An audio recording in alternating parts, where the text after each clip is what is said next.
Sejam bem-vindos ao canal Descomplicando as Escrituras, tudo bem? E vamos para o vídeo falando ainda sobre o batismo infantil, vídeo parte 2. Pediram para que nós pudéssemos aqui trabalhar um pouco mais este assunto e nós iremos fazê-lo neste vídeo. Vamos nessa?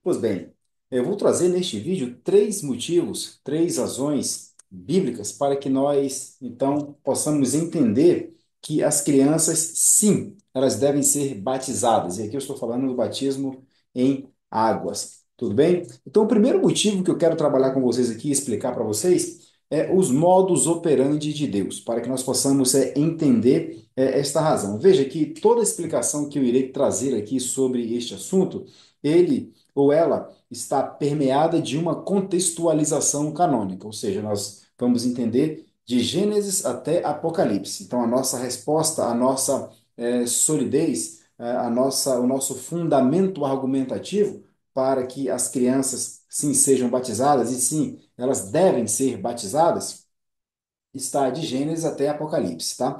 E o primeiro argumento que eu vou usar aqui é os modus operandi de Deus, tá? E o que que eu quero dizer com isso? Como é a forma que Deus se relaciona com o homem? Deus, ele vai se relacionar com o homem sempre de forma pactual. É por isso que comumente você vai ouvir nos debates que para se entender o batismo infantil, há necessidade de que se entenda a doutrina do pacto ou a doutrina da aliança. Que aí ela deixa bem mais claro como a criança ela faz parte do pacto de Deus com o seu povo. Então veja só, Deus ele tratou com Adão por meio de um pacto. Essa é a primeira coisa que nós precisamos entender, que Deus vai trabalhar conosco por meio de pacto e por meio de representantes, tá? Deus faz um pacto das obras com Adão, e esse pacto das obras com Adão diz respeito à obediência de Adão para com Deus. E a obediência que Adão deveria ter para com Deus diz respeito à lei moral de Deus, né? Ali os 10 mandamentos expressos depois em pedra entregues a Moisés lá no Monte Sinai.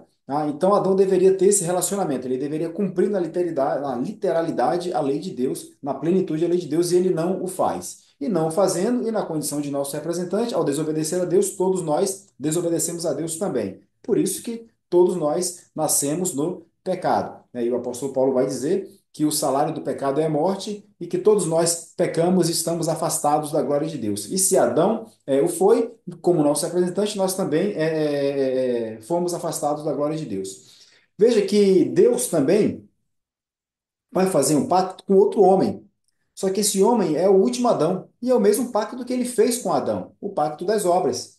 É, Deus sempre exigiu que o homem cumprisse na literalidade, na plenitude, a lei moral dele, né? Então ele vai fazer esse pacto com Jesus Cristo, o Deus Filho. E esse pacto ele fica ali em forma tipológica, na aliança, no aspecto tipológico da aliança de Deus com o seu povo, que a gente chama de Antigo Testamento, lá em Gênesis 15, quando Deus faz o pacto com Abraão. 15 ou 17, não lembro agora.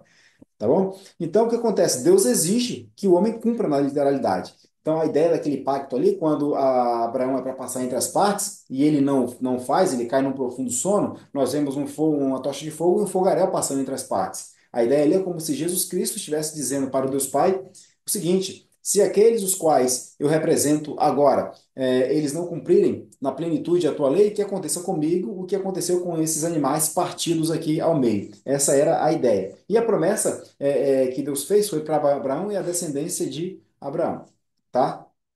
E nós vamos entender isso lá mais adiante, como isso prefigurava lá adiante um só povo de Deus. Então, Deus exigiu que a sua lei fosse cumprida. O segundo Adão, o Deus encarnado, o Logos, Jesus, o Cristo, ele cumpriu na literalidade a lei de Deus. Ora, se no primeiro homem nós caímos, no segundo homem nós somos o quê? Ressuscitados, nós somos regenerados no segundo homem. E por isso nós podemos nós podemos nos relacionar com Deus por conta da perfeição no cumprimento, na plenitude da lei do segundo homem. Por isso que eu digo que o pacto das obras ele continuou. O que nós temos ao longo da progressividade da revelação é a forma, os modos operantes de Deus vindo no aspecto tipológico da aliança, que a gente chama de Antigo Testamento, até culminar na perfeição dela, que a gente chama de Novo Testamento, que é a aliança material, que é o Verbo encarnado ali. Então, ela vem em forma dispensacional, se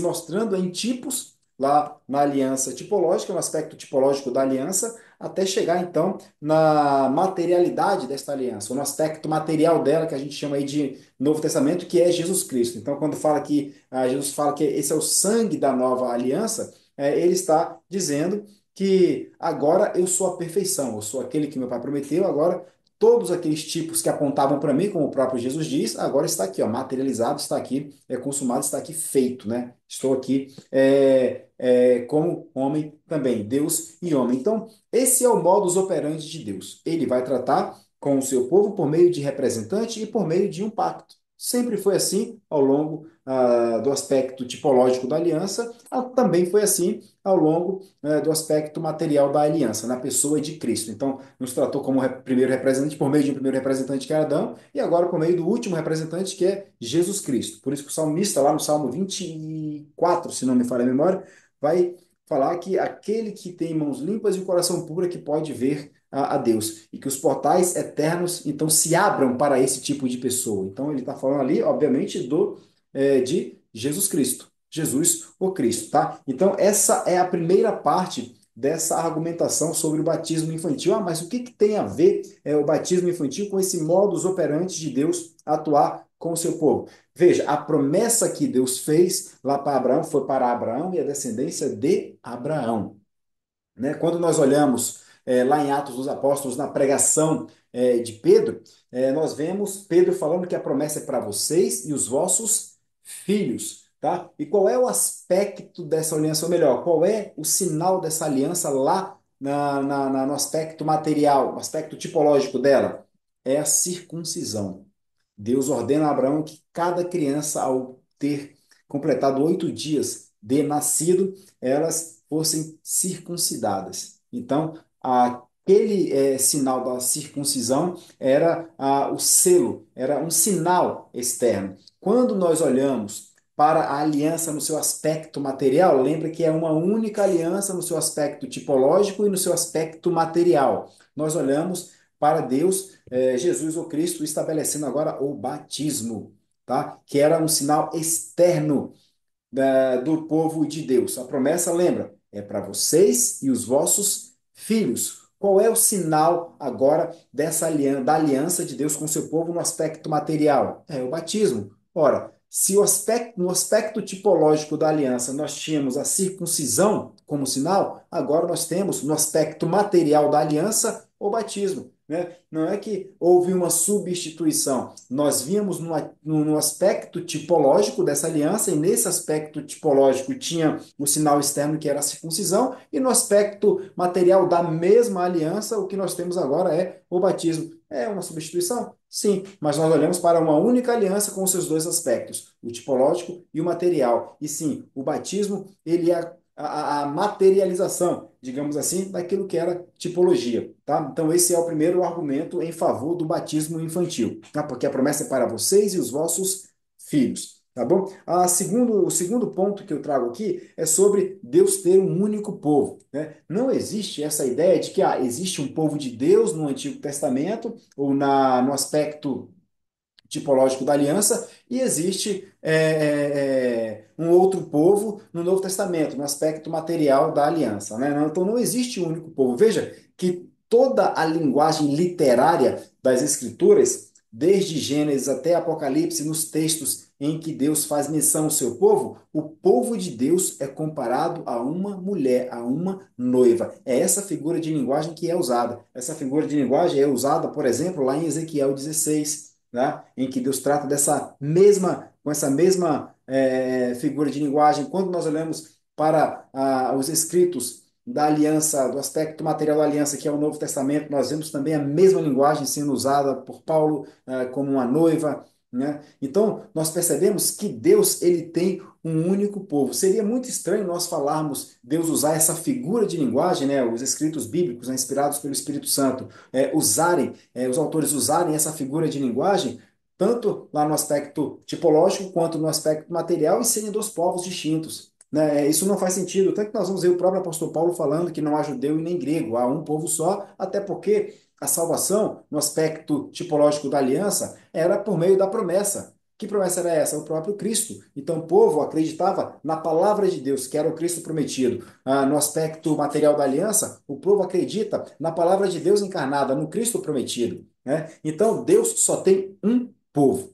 Tá? Então, os modos operandi de Deus é o mesmo. Se no aspecto tipológico da aliança era a circuncisão, então no aspecto material, por ser o único povo, nós temos o quê? O batismo. Né? Nós temos o batismo. Perceba que eu estou falando aqui, contextualizando de forma canônica de Gênesis até Apocalipse. É um único povo, é um único Deus, e o modus operandi de Deus, ele é pactual. Tá? E essa forma pactual, esse modus operandi de Deus, ele veio sendo dispensacionado em tempos, né? Que não tem nada a ver o dispensacionalismo. O que eu quero dizer é que ele veio se apresentando de formas até culminar no aspecto material da aliança, que é o próprio Cristo. E, por fim, a ideia do argumento que é usado, que a criança não tem a capacidade de crer e ela só pode ser batizada se ela crer. Veja só, se ela não tem capacidade de quê, portanto, ela não pode ser batizada. E isso traz a ideia de que todas as crianças, então, elas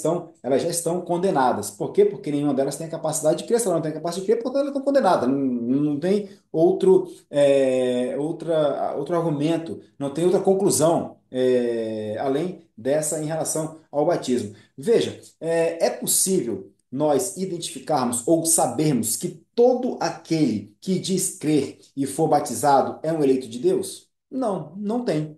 Não tem porque só quem a eleição ela pertence a quem? Ela pertence a Deus e somente a Deus. Então, é possível que um adulto que diz crer seja batizado, mas não seja eleito, porque depois, mais adiante, as obras deles vão mostrar, isso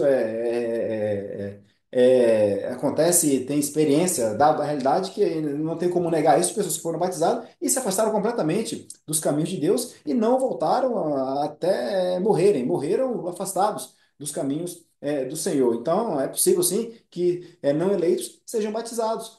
Porque quem está batizando não sabe quem é eleito e quem não é eleito. Então, esse argumento ele não serve para dizer que a criança não crê, portanto, ela não pode ser batizada, porque só pode ser batizado aquele que crê. Ora, a promessa é para vocês e os vossos filhos. Tá? E aí você percebe um outro, eu vou trazer vamos pensar num quarto ponto, que também Deus trabalha por representantes. Esse é o modus operandi de Deus. Primeiro representante, Adão. Segundo representante, quem? É Jesus Cristo. Quem é que representa as crianças? Os pais. Os pais têm o compromisso de instruí-las, de ensiná-las, e assim está no texto bíblico. Né? É ensinar ao acordar, ao deitar, ao caminhar, enfim, ensinar o tempo todo. Então, os pais representam os seus filhos. Por quê? Porque a promessa é para vocês e os vossos filhos. Os pais têm a obrigação de ensinar, de educar nos caminhos do Senhor, para que quando ele cresça, ele possa fazer a profissão de fé dele e dizer que sim, esse Deus que o meu pai ensinou a mim é o Deus que eu servi e é o Deus que eu quero continuar servindo. Né? Então, é só uma questão de temporalidade, mas o batismo, ele faz sim parte dos modos operantes de Deus, desde o Antigo Testamento, no aspecto tipológico da aliança, como no Novo Testamento, que é o aspecto material de uma mesma aliança. Então, Deus tem o modus operandi de atuar por meio de pacto, é um único pacto, dividido em dois aspectos, o aspecto tipológico e o aspecto material, e Deus também, ele tem um único povo. Tá? Seria até estranho Deus falar de, ó, eu tenho aqui uma esposa no aspecto tipológico da aliança e no aspecto material da aliança eu tenho outra esposa, né, uma amante, enfim, a figura de linguagem ela não cabe, é até estranho de nós de falar isso, né? Fica até esquisito.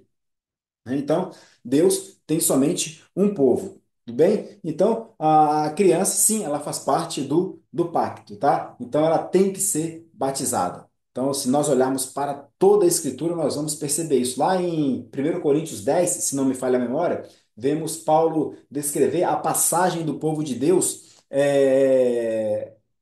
no Mar Vermelho, né? O Mar Vermelho aberto, e o povo de Deus passando ali, e o texto bíblico diz que todos eles foram o quê? Batizados. Veja, se eles foram batizados, Paulo está usando uma linguagem verotestamentária, ou neotestamentária para um evento veterotestamentário. Ele está dizendo que todos foram batizados. Peraí, quando o povo de Deus passa o mar em terra firme, não havia crianças ali?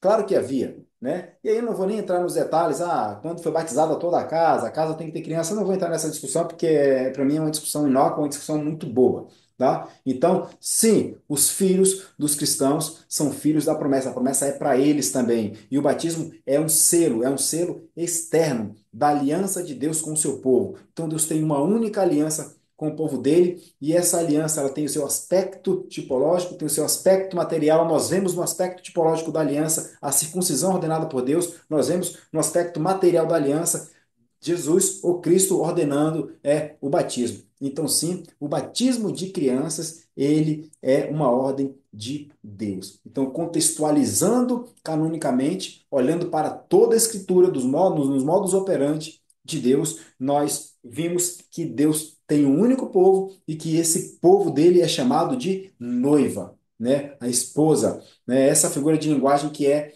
usada e que a promessa é para os pais e para os filhos. Então eu acho e vejo, na verdade, como muito, vejo com um certo perigo não batizar os nossos filhos. Tudo bem? Então esse foi o nosso vídeo desta semana. Que Deus possa abençoar a sua vida. Curte, comenta, compartilha esse vídeo para que possa alcançar outras pessoas. Quando você comenta, quando você curte, o YouTube vai entender a relevância, o algoritmo, e então vai indicar que outras pessoas também o assistam. E se você deseja colaborar com com o crescimento deste canal, você pode se tornar membro. Tem cursos diversos na área de membros, tá? E você pode também contribuir com o QR Code que vai ficar aqui durante toda a exibição do vídeo. Tudo bem? Então que Deus possa abençoar a sua vida e até o nosso próximo vídeo, se Deus assim o quiser, porque se Ele não o quiser, certamente não irá acontecer.